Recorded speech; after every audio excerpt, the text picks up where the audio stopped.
প্যারিসের ইতিহাস ২০০০ বছরেরও বেশি পুরনো। সারা বিশ্বের সংস্কৃতির রাজধানী। প্যারিস ভাস্কর্যের উদ্যান, মোনালিসার প্যারিস, প্যারিস পাতালপুরীর Paris. The basilica of the sacred heart, এইটা একটা রোমান ক্যাথলিক চার্চ, প্যারিসের বিখ্যাত গির্জা। পৃথিবী থেকে সবাই আসেন এই গির্জা দেখতে।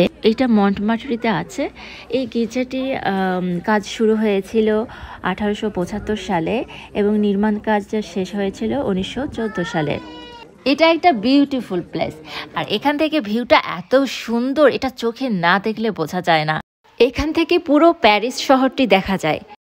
আর এত এত পর্যটক আসেন, অসংখ্য পর্যটক, সবসময়ই ভিড় থাকে। তো আমরা যখন গিয়েছিলাম সেই সময় ওয়েদারটা খুব একটা ভালো ছিল না, বৃষ্টি শুরু হয়ে গিয়েছিল আর অনেক ঠান্ডা ছিল। এইটা যেহেতু অনেক উঁচু জায়গা, তো সিঁড়ি দিয়ে উঠতে আমারই সমস্যা হয়েছিল, যে আমার একটু ব্রিথিং প্রবলেম হয়ে গিয়েছিল। যাদের একটু সমস্যা হয় তারা অন্যদিকে ওঠার ব্যবস্থা আছে, ওভাবে চলে আসতে পারেন।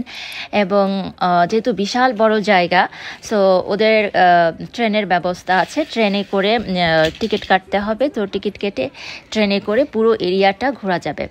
আর গির্জার আশেপাশের রাস্তাগুলিতে পর্যটকরা সবসময় হেঁটে হেঁটে দেখেন, কারণ এখানে অনেক বিখ্যাত বিখ্যাত ব্যক্তিরা এসেছেন, বসেছেন। চলুন আপনাদেরকে একটু ভালোবাসার তালাগুলি দেখাই। প্যারিস সিটি শুধু দেখার জন্য নয়, প্রত্যেকটা জিনিস ফিল করার বিষয়।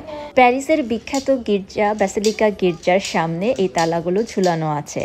যখন যে ভিজিটর আসেন সবাই তাদের নাম লিখে বা তাদের ভালোবাসার প্রিয় মানুষগুলির নাম লিখে এই তালাগুলো লক করে চলে যান।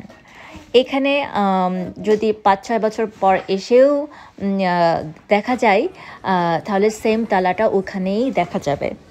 এরকম অসংখ্য তালা ঝুলানো আছে।